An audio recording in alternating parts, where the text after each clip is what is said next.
Welcome participants. Welcome to our next lecture of our course Investing in Stock Market. Participants, this lecture is for understanding investing strategies and the role of robo advisors in the investment. Participants, हमने हमारे पुराने lectures में ये discuss किया कि investment basically एक scientific process है जिसमें हम हमारे मनी को डिफरेंट असेट क्लासेस में फाइनेंशियल एवेन्यूज में प्रोडक्ट्स में इन्वेस्ट करते हैं। बट क्या ये इन्वेस्टमेंट करने का तरीका हर पर्सन का हर इंडिविजुअल का सेम रहता है? तो द आंसर इज नो। हर पर्सन का कोई ना कोई एक माइंडसेट है, एक रिस्क टॉलरेंस लेवल है और हर पर्सन की फ्यूचर नीड्स डिफरेंट है। So according to these future needs, risk tolerance level, everyone requires a different financial strategy, different investment strategy. Now, some of the common investment strategies are listed on this particular slide. काफी सारे लोग passive और active strategy को follow करते हैं। Some are following growth investing, some are following value investing, some are following income investing. कुछ लोगों को इंडेक्सिंग ज्यादा पसंद है और कुछ लोग डिविडेंड ग्रोथ इन्वेस्टिंग करना ज्यादा पसंद करते हैं। और सिमिलरली कुछ लोग कॉन्टेरियन इन्वेस्टिंग स्ट्रेटेजी ज्यादा फॉलो करना पसंद करते हैं। तो इन्वेस्टमेंट स्ट्रेटेजी क्या है? It is basically refers to a set of principles and rules designed to help an individual investor to achieve their financial and investment goal. Right, आइए समझें कि इन इसके अंदर किस तरह की एक्शन प्लान होते हैं, किस तरह की चीजें होती हैं। So in most common strategies, one of the strategy is growth strategy.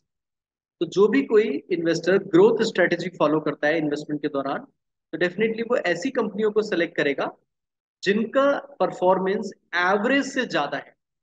Right, तो लॉन्ग टर्म में जो भी कंपनियां अबव एवरेज रेट से ग्रो कर रही हैं इंडस्ट्री के कंपैरिजन में, उन कंपनियों को सेलेक्ट किया जाएगा ग्रोथ इन्वेस्टिंग के दौरान। Even if the share price appears high, type of growth investment can include smaller companies as well, emerging markets, recovery shares, internet and technology stock. तो ग्रोथ इन्वेस्टिंग के अंदर वो कंपनियां ली जाती हैं जिनसे सबसे ज्यादा रिटर्न आने की उम्मीद है, यानी जिनमें ज्यादा रिस्क होता है। On the other hand, value investing it is different. Value investing में इन्वेस्टर बाय करता है स्टॉक को जब उसकी प्राइस लो होती है और सेल करता है स्टॉक्स को जब उसकी प्राइस इंक्रीज हो जाती है। तो वैल्यू इन्वेस्टिंग यानी अंडर वैल्यूड स्टॉक्स को खरीदना और जब वो ओवर वैल्यूड हो जाए तो उसे बेचकर प्रॉफिट बुक करना। तो वैल्यू इन्वेस्टिंग में बेसिकली हम उन शेयर्स को अवॉइड करते हैं जो जिस पर ओवर रिएक्शन हो रहा हो या स्पेकुलेशन हो रहा हो। राइट, तो यहाँ हम फंडामेंटल एनालिसिस के थ्रू आइडेंटिफाई करेंगे कि what is the exact valuation of a stock, और उसके बाद स्टॉक प्राइस मूवमेंट्स को स्टडी करके ये चेक करके कि किसी एक न्यूज का उस कंपनी पे कितना इफेक्ट आता है लॉन्ग रन में, हम वैल्यू इन्वेस्टमेंट करते हैं। Quality investment deals with all those companies which are actually outstanding in nature in terms of quality characteristics. यानी ये वो कंपनियां हैं जिनकी बैलेंस शीट बहुत अच्छा परफॉर्म कर रही है, जिनकी असेट्स काफी अच्छे हैं, राइट, और इनका पोर्टफोलियो काफी बेटर है। तो quality investment focuses on companies which are outstanding quality characteristics such as credibility of the management, stability of the balance sheet. A quality portfolio can obtain growth as well as value, both the things, right? Indexing investing, यदि कोई person index से related investment करता है तो इसका मतलब है कि वो मार्केट के रिटर्न जितना ही रिटर्न चाहता है, तो इसे हम पैसिव इन्वेस्टमेंट कहते हैं। तो इंडेक्स बेस्ड इन्वेस्टिंग में पैसिव पोर्टफोलियो बनाया जाता है और पैसिव पोर्टफोलियो बनाकर असेट क्लासेस डिजाइन की जाती हैं, और इसका मेन पर्पस होता है मार्केट के रिटर्न्स को मैच करना, मार्केट जितना ही रिटर्न्स अचीव करना। राइट, तो इसमें वही असेट्स लिए जाते हैं इस इनके पोर्टफोलियो में जो कि मार्केट के इंडेक्स में डिफाइंड है।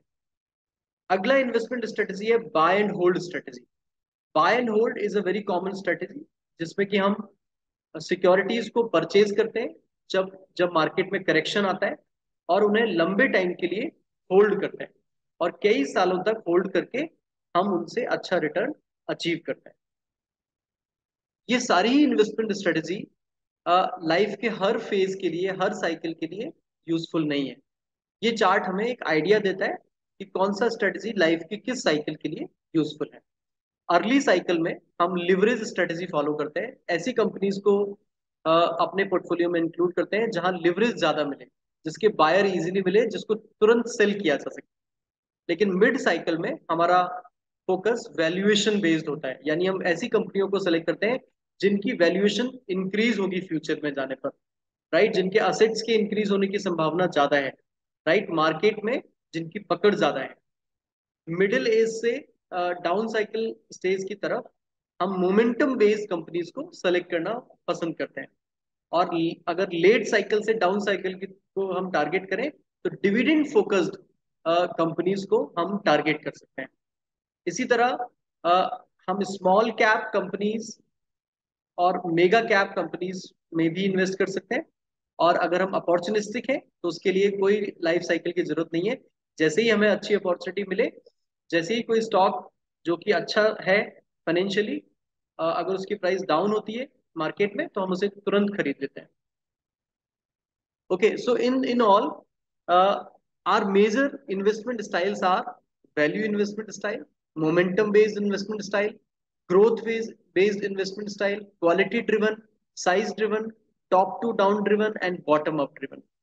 इन सभी को हम अर्निंग ग्रोथ वाइज अरेंज कर सकते हैं, लो टू हाई, और वैल्यूएशन वाइज भी अरेंज कर सकते हैं, low to high.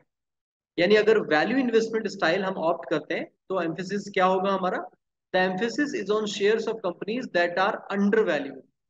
Okay, meaning that the market value is less than the calculated intrinsic value और द रियल वैल्यू।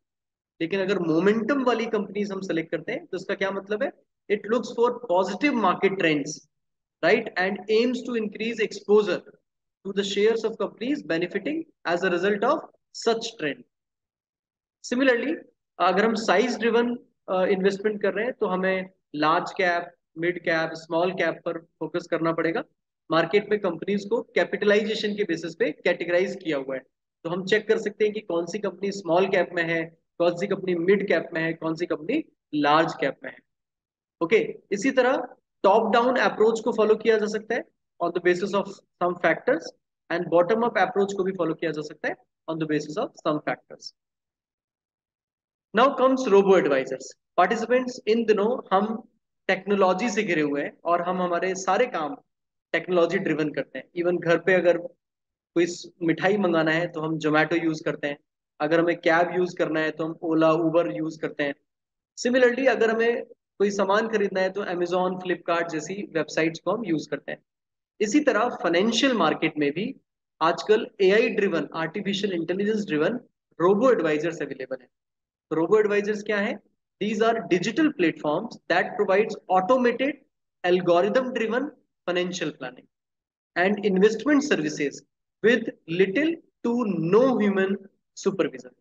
यानी बिना किसी ह्यूमन इंटरवेंशन के एक प्रोग्राम, एक रोबोट, एक चैटबॉट आपको एडवाइस कर देगा आपके लिए सूटेबल प्लान, राइट, और आपको बता देगा कि आपको अपना पैसा कहाँ इन्वेस्टमेंट करना चाहिए, right. So these are robo advisers.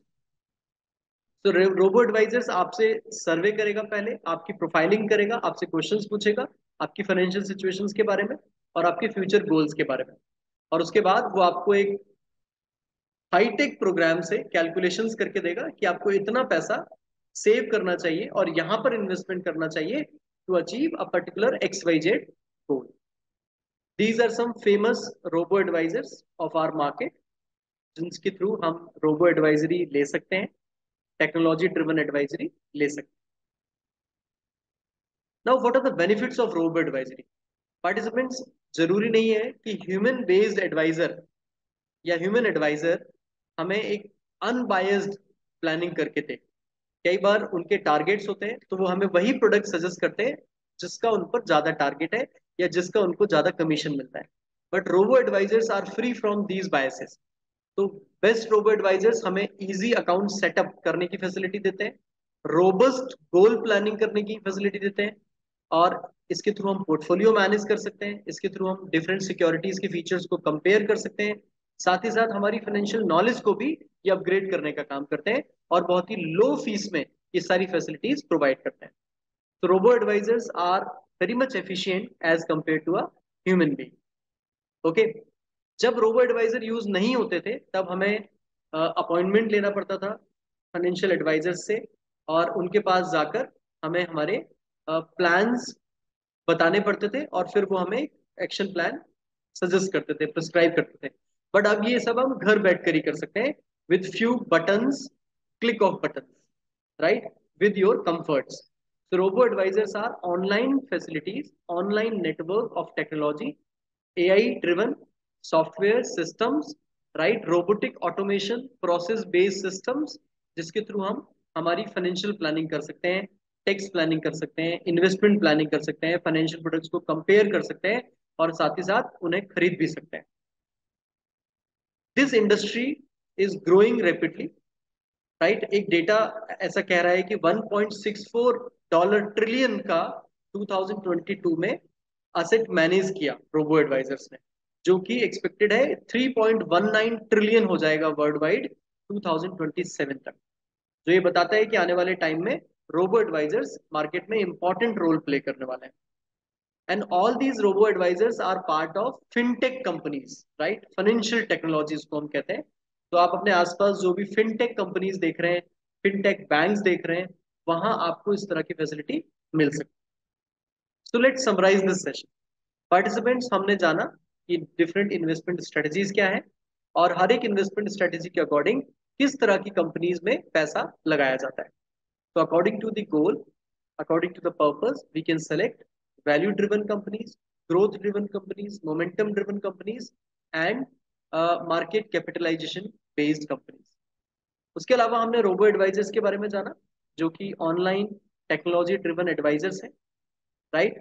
ये कन्वीनियंट है, इजी है इनको अप्रोच करना, लो कॉस्ट में हम हमारी फाइनेंशियल प्लानिंग इनके थ्रू कर सकते हैं। ये स्ट्रेट फॉरवर्ड इंडेक्स इन्वेस्टिंग कर सकते हैं, यानी रोबो एडवाइजर्स की मदद से हमें प्रिस्क्रिप्शन तो मिलेगा ही, एडवाइजर तो मिलेगी ही, साथ ही साथ इन्वेस्टमेंट भी किया जा सकेगा।